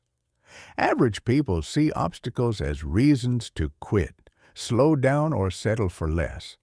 Extraordinary people see obstacles as opportunities to grow, learn, and become stronger. This shift in perspective is not natural or automatic. It's a learned skill that requires conscious practice and mental conditioning. Your brain's default response to obstacles is fear, frustration, and avoidance. These responses helped your ancestors survive in dangerous environments. But in modern life, they often prevent you from achieving your goals. Let me tell you about Sarah, because her story illustrates this transformation beautifully. Sarah was working toward opening her own coffee shop. She'd saved money, developed a business plan, found a perfect location. Everything was falling into place. Then the building owner suddenly sold the property. The new owner doubled the rent. Sarah's perfect location vanished overnight. Her first response was devastation. This is a sign I'm not meant to do. This, the universe is telling me to give up. But we worked on reframing this obstacle as an opportunity. What if this isn't a sign to quit? What if this is protection from something? What if there's a better location you haven't found yet? What if this forced pause gives you time to improve your business plan? Sarah reluctantly started looking at other locations. Found one in a different neighborhood, better foot traffic, lower rent, more parking. A location she'd never considered because she was fixated on the perfect original spot. 6 months after opening, she realized the original location would have been a disaster. The neighborhood had declining foot traffic. Several businesses there had closed. The obstacle that felt like a catastrophe was actually protection. The obstacle reframing process. When you encounter any challenge, immediately ask yourself these questions before your mind spirals into negativity. What can this teach me? Every obstacle contains lessons. The lesson might be about your planning, your assumptions, your skills, your relationships, or your resilience. But there's always something to learn. How can this make me stronger? Obstacles are like weightlifting for your character. The difficulty is what builds strength. Easy paths don't develop resilience, creativity, or determination. What opportunities might be hidden within this challenge? Sometimes the best opportunities are disguised as problems. The job loss that forces you to start your business. The relationship ending that opens space for a better partner. The rejection that redirects you toward something better. What would someone I admire do in this situation? This question shifts you from victim mode to problem-solving mode. Think of someone who handles challenges well. How would they approach this? Sarah asked herself, what would my mentor do? Her mentor wouldn't quit. She'd get creative. She'd see this as an adventure, not a catastrophe. That shift in perspective changed everything. Finding the hidden benefits. Every obstacle creates benefits if you look for them. Skill development challenges force you to develop new capabilities you'd never acquire otherwise. Sarah learned negotiation skills, creative problem-solving, and emotional resilience through her location crisis. Network expansion. Obstacles often forced you to reach out to new people, seek help from experts, build relationships you wouldn't develop otherwise. Sarah connected with other small business owners, commercial real estate agents, and community leaders. Connections that became invaluable. Clarity enhancement. Obstacles forced you to clarify your priorities and eliminate what's not essential. Sarah's setback forced her to refine her business model, cut unnecessary expenses, and focus on what truly mattered. Innovation, stimulation, constraints spark creativity. When your usual approach is blocked, you're forced to think differently. Sarah's limited budget forced her to find creative design solutions that actually made her shop more unique and appealing. Character building. Every obstacle you overcome makes you stronger, wiser, more capable. The difficulties you face today are building the resilience you'll need for tomorrow's opportunities. The key is shifting from, why is this happening to me, to, what is this teaching me? From, this is terrible, to, this is interesting. I wonder what good might come from this. That shift doesn't eliminate the difficulty, but it changes your relationship with difficulty. Instead of being defeated by obstacles, you are developed by them. Chapter 7. Continued. The growth mindset in action. Let me continue with the obstacle transformation framework, because this is where most people need the deepest work. When you face challenges, your brain wants to interpret them as evidence of your limitations. See? I knew I couldn't do this. This proves I'm not capable. But what if every obstacle is actually evidence of your growth trajectory? Think about it. If you're facing bigger challenges than you did 5 years ago, that's not a sign you're failing. That's a sign you're playing at a higher level. The problems you face at $100,000 a year are different from the problems you face at $30,000 a year. Not worse, just different, more complex, requiring more sophisticated solutions. I work with a woman named Amanda who was constantly frustrated by the new problems that kept appearing in her growing business. As soon as I solve one issue, 3 more pop up, she complained. It's like I'm going backwards. Amanda, I said, what problems were you dealing with 3 years ago when you started? She thought about it. I was worried about getting my first client, about whether anyone would even want my service, about whether I could make enough to quit my job. And now I'm dealing with hiring decisions, managing the team, scaling systems, client retention strategies. So you've gone from, will anyone hire me, to, how do I manage multiple team members serving dozens of clients? She paused. When you put it that way, those aren't worse problems, Amanda. They're better problems. They're the problems successful business owners have. The fact that you're facing them means you've already succeeded at the previous level. This reframe changed everything for her. Instead of feeling like she was constantly failing, she realized she was constantly growing. Your obstacles are often indicators of your progress, not your failure. The obstacle inventory exercise. Here's a powerful exercise. List the 3 biggest obstacles you're facing right now. For each obstacle, answer these questions. What does this obstacle require me to develop? New skills, new relationships, new mindset, new systems? Who have I become by handling previous obstacles? What strengths have you developed? What have you learned about yourself? What will I be capable of once I overcome this current obstacle? How will you be different? What will become possible? How is this obstacle perfectly designed to develop exactly what I need for my next level? This last question is profound. Sometimes obstacles seem almost perfectly calibrated to force you to develop precisely what you'll need for future opportunities.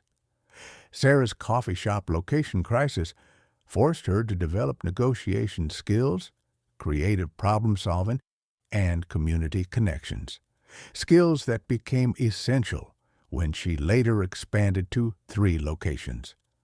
Michael's confidence challenges forced him to develop self-compassion and courage, qualities that later helped him mentor other designers struggling with the same issues. The obstacle that feels random or unfair might actually be perfectly designed training for what's coming next in your life. Chapter 8. The Gratitude Revolution. Gratitude is not just a nice feeling or polite social behavior. Gratitude is a powerful psychological technology that can transform your brain, improve your health, strengthen your relationships, and dramatically increase your success and happiness. Scientific research has proven that people who practice gratitude consistently experience measurable improvements in virtually every area of their lives. Yet most people treat gratitude as an optional extra rather than an essential daily practice. Here's the problem. Your brain has a negativity bias. This bias was useful for survival in dangerous environments because noticing threats helped your ancestors stay alive. But in modern life, this negativity bias causes you to focus on what's wrong, missing, or threatening while ignoring what's right, abundant, or wonderful. This creates a mental environment of scarcity, anxiety, and dissatisfaction, even when your life is objectively good. Gratitude practice rewires your brain to notice and appreciate the positive aspects of your life. When you consistently focus on what you're grateful for, you strengthen neural pathways associated with appreciation, abundance, and well-being. Over time, this makes positive thinking your default mental state rather than an effortful exception. Let me tell you about Daniel, because his transformation through gratitude practice was remarkable. Daniel was objectively successful. Good job, healthy family, nice home, financial stability. But he was miserable, constantly focused on what wasn't working, always comparing himself to people who had more, never satisfied with his accomplishments. I know I should be grateful, he told me, but I'm not. I see what I don't have, not what I do have. We started with a simple practice. Every morning, before getting out of bed, Daniel had to identify 3 specific things he was grateful for. Not general things like my health or my family, but specific things. I'm grateful my daughter laughed at my terrible joke last night. I'm grateful for the comfortable pillow I just slept on. I'm grateful my car started on the first try this morning. He was skeptical. How is this going to change anything? Just try it for 30 days, I said. The first week, it felt forced, mechanical. He'd list 3 things quickly just to check the box. But around day 10, something shifted. He started noticing things to be grateful for throughout the day, not just during his morning exercise. The way sunlight hit his coffee cup, his co-workers' helpful suggestion, the satisfaction of completing a difficult task. By day 30, his entire mental landscape had transformed. He wasn't a different person with a different life. He had the same job, same family, same circumstances, but his experience of those circumstances was completely different. I feel like I've been walking around with gray-tinted glasses for years, and suddenly I took them off, he said. Everything looks different even though nothing actually changed. That's the power of gratitude practice. The 7 levels of gratitude practice. Level 1. Appreciation for basic necessities.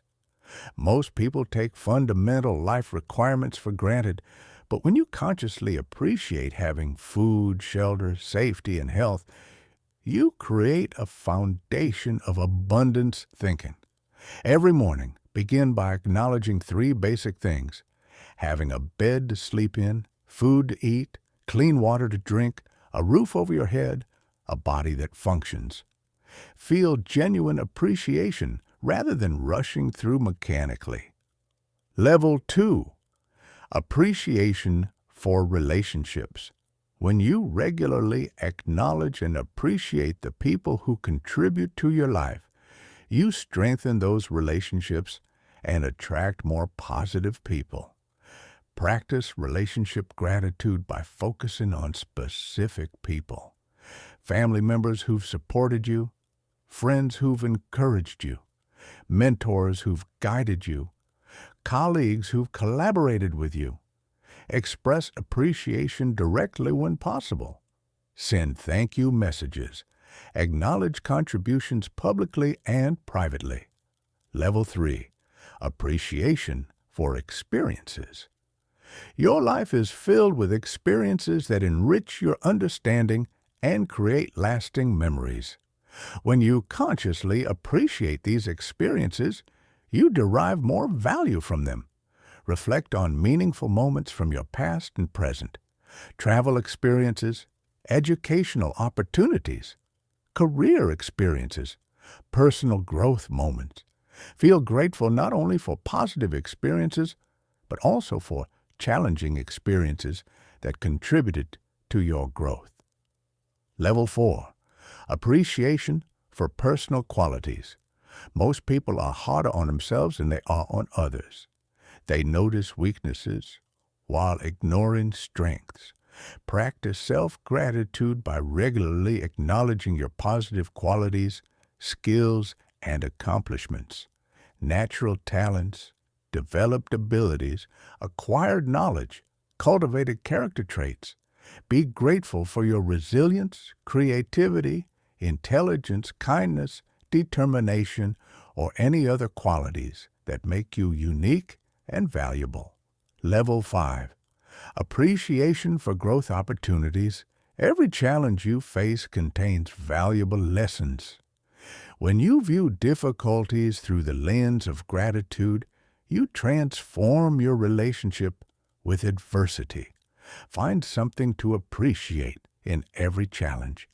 Lessons learned, strength developed, skills acquired, wisdom gained. Daniel practiced this with his work frustrations. Instead of just complaining about difficult clients, he'd find something to appreciate. I'm grateful this client is teaching me patience. I'm grateful this challenge is developing my problem-solving skills. Level 6. Appreciation for future possibilities. Gratitude is not limited to past and present. You can also feel grateful for opportunities and achievements coming into your life. Practice future gratitude by visualizing your goals as already achieved and feeling genuine thankfulness. Be grateful for the success you're creating, the relationships you're building, the person you're becoming. This creates powerful motivation and helps maintain optimism during challenging times. Level 7. Appreciation for the present moment. The present moment is the only time when life actually occurs. When you learn to appreciate the present moment, you access a state of peace and contentment independent of external circumstances. Practice present moment gratitude by regularly bringing attention to the here and now. Notice beauty around you, sensations in your body, quality of light, sounds in your environment, the simple fact that you're alive and aware. The gratitude journal practice. The most effective gratitude practice combines written expression with emotional engagement.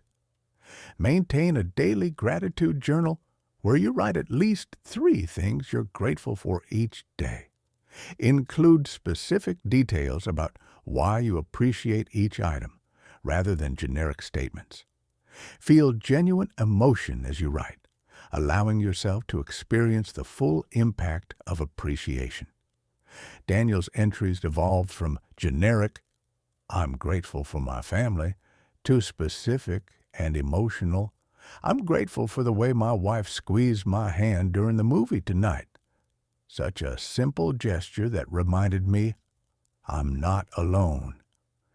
The specificity and emotion make the practice exponentially more powerful. Review your gratitude entries regularly to reinforce positive neural pathways and remind yourself of the abundance in your life. Within 3 months of consistent gratitude practice, Daniel's chronic low-level depression had lifted. His relationships improved, his job satisfaction increased, his sleep quality got better. Same life, same circumstances, completely different experience. Chapter 9, through 15, Advanced Strategies and Livish Your Unlimited Potential. We've covered the foundational principles of positive thinking transformation.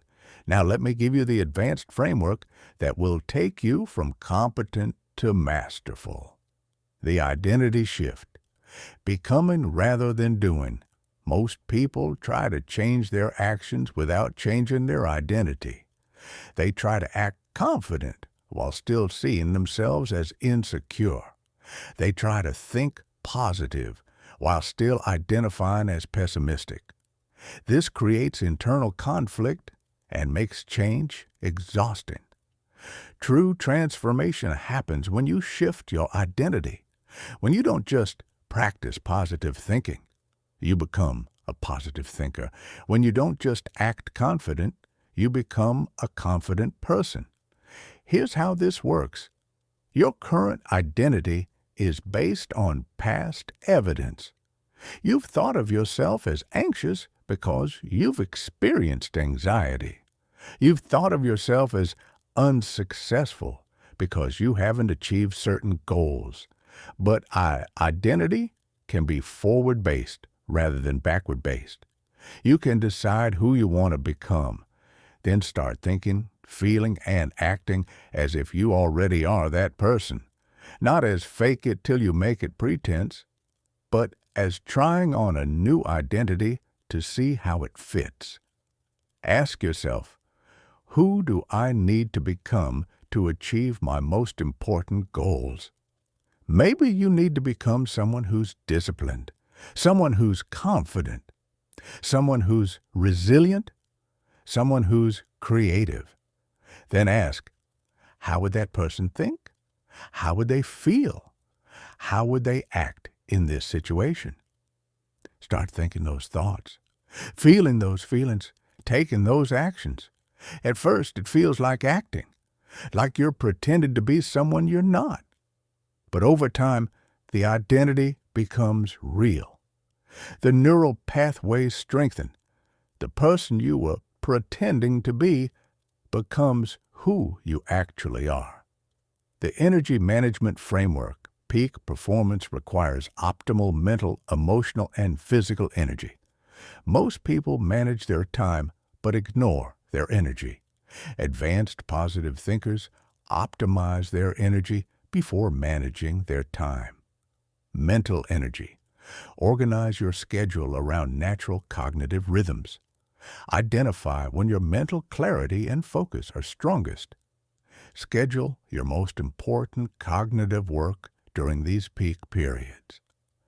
Protect mental energy by eliminating unnecessary decisions, minimizing multitasking, creating systems that reduce cognitive load. Emotional energy. Maintain positive emotional states that fuel motivation and creativity, while avoiding negative states that drain energy and impair performance. Use breathing techniques, visualization, gratitude practices, and positive self-talk to generate high-quality emotional states.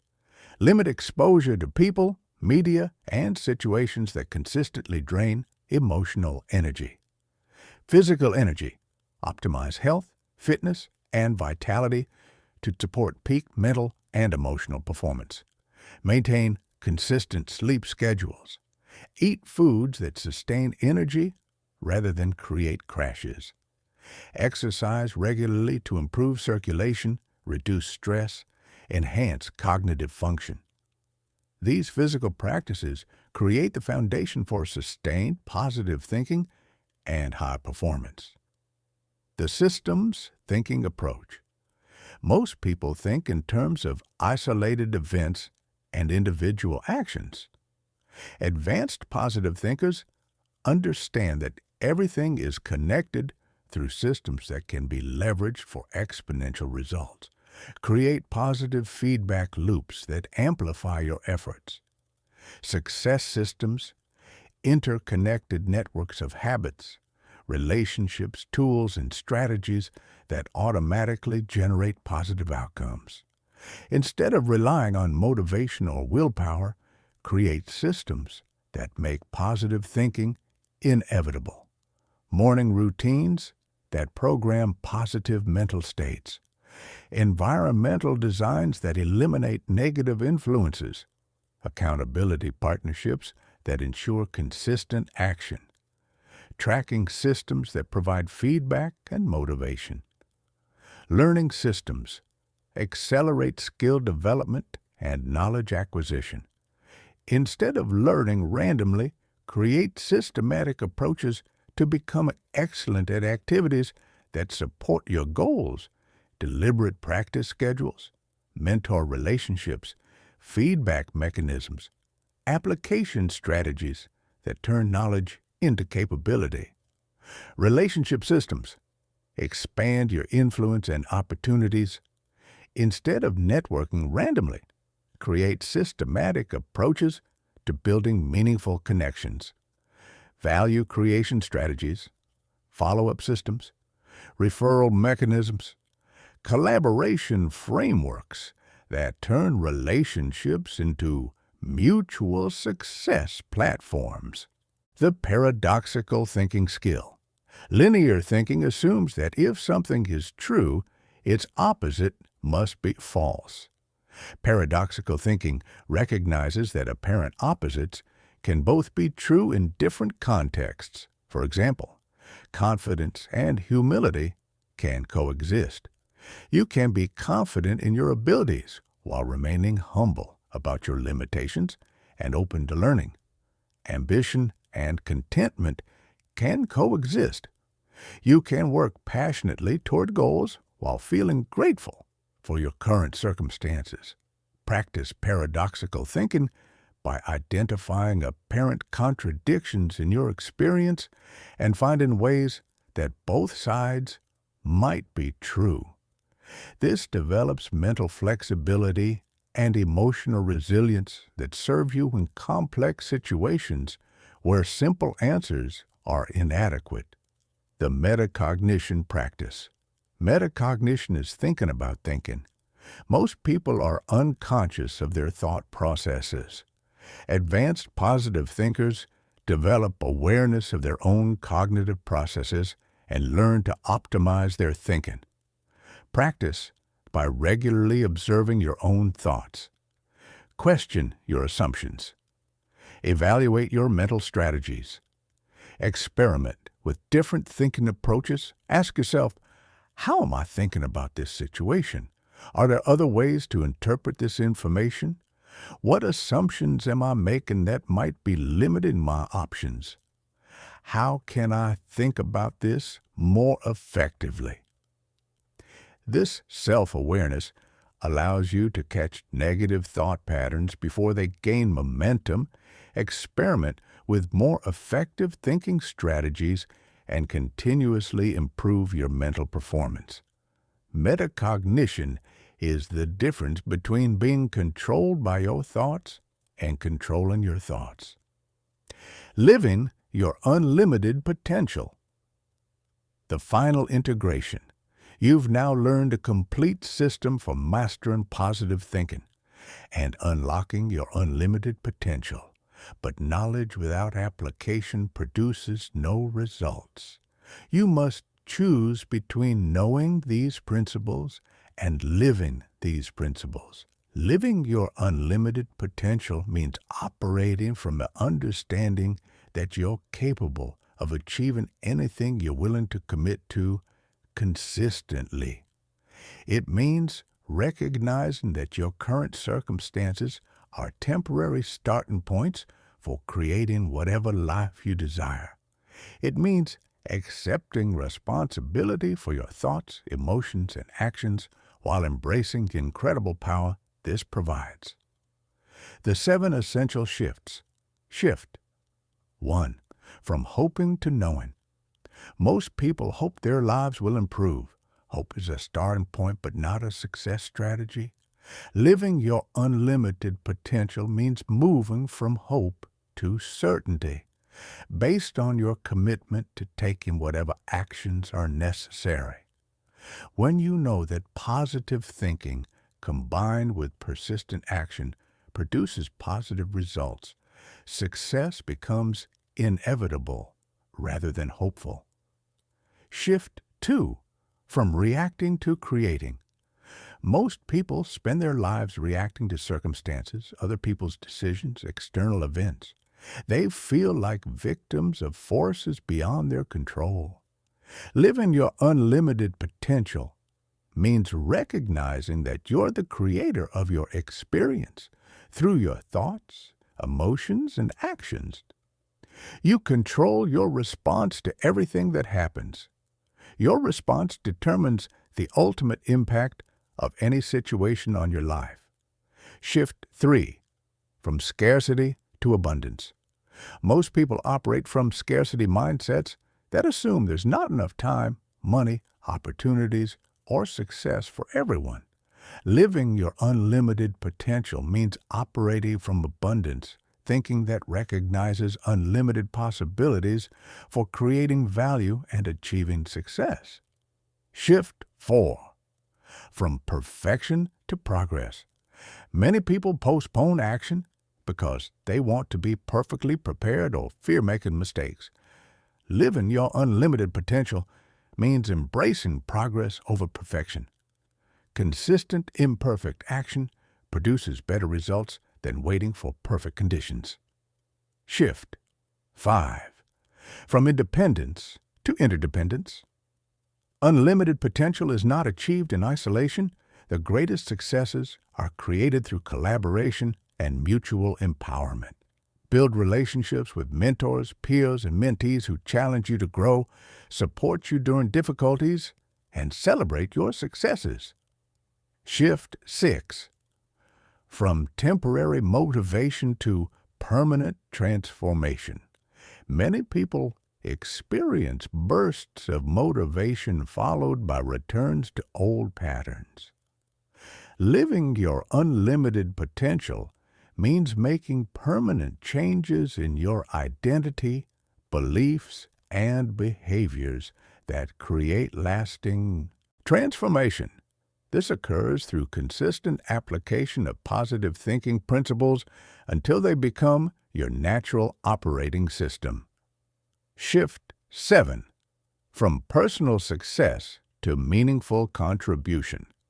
While positive thinking improves your personal life, its ultimate purpose is enabling you to make positive contributions to others and the world around you. Use your capabilities to serve purposes larger than yourself. What legacy will you create? How will your example influence future generations? Your next steps. The 30-Day Transformation Challenge. Here's what I want you to commit to right now before the inspiration of this audiobook fades into the background of daily life. Week 1. Foundation Building. Choose one negative thought pattern to interrupt and replace daily. Start a gratitude journal, 3 specific entries every morning.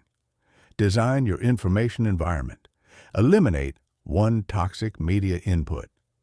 Read/listen to this audiobook's key chapters again. Week 2. Pattern Installation. Continue Week 1 practices.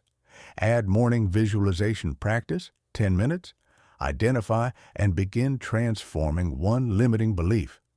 Create an accountability partnership with someone. Week 3. Expansion. Continue all previous practices. Add evening mental programming routine. Practice obstacle reframing on one current challenge. Audit your social circle. Reduce time with one energy-draining person. Week 4. Integration. Continue all practices. Review and refine your systems. Celebrate progress. Write down evidence of transformation. Plan your next 90 days of growth. The commitment. I want you to make a promise to yourself right now. Not to me, to yourself. Promise that you will apply at least one principle from this audiobook every single day for the next 30 days. Not perfectly, not flawlessly, but consistently. Because here's what I know after working with hundreds of people on this journey. The ones who transform their lives aren't necessarily the smartest, the most talented, or the most privileged. They're the ones who actually do the work, day after day, even when it's hard, even when they don't feel like it, even when results aren't immediate. They trust the process. They commit to the practices. They show up for themselves consistently, and their lives change in ways they couldn't have imagined when they started. The final truth. Your mind is either your greatest weapon or your worst enemy. You've spent the last several hours learning exactly how to make it your weapon. You understand how neural pathways form and how to deliberately create new ones. You know how to identify and eliminate mental toxins. You've learned how to transform limiting beliefs into empowering ones. You understand the neuroscience of mental rewiring and the stages of transformation. You know how to use visualization and mental rehearsal to program your subconscious mind. You've learned how to build genuine, unshakable confidence from within. You understand how to transform obstacles into opportunities and use gratitude to rewire your brain for abundance. You have everything you need. The only question is, what will you do with it? Will you listen to this audiobook, feel inspired for a day or two, then gradually slip back into old patterns? Or will you actually apply what you've learned consistently until it becomes who you are. Your extraordinary life is not waiting for someday. It's not waiting for perfect conditions. It's not waiting for you to feel ready. It's waiting for you to think differently. Starting right now. With the very next thought you choose to think. Every moment is a chance to rewire your brain. Every thought is a choice between strengthening old patterns or building new ones. Every day is an opportunity to become more of who you're capable of being. Your unlimited potential is not a distant dream. It's an immediate possibility, available the moment you decide to claim it. So here's my final question for you. Are you ready to master your mind and unlock your unlimited potential? Then stop listening and start doing. Your transformation begins now.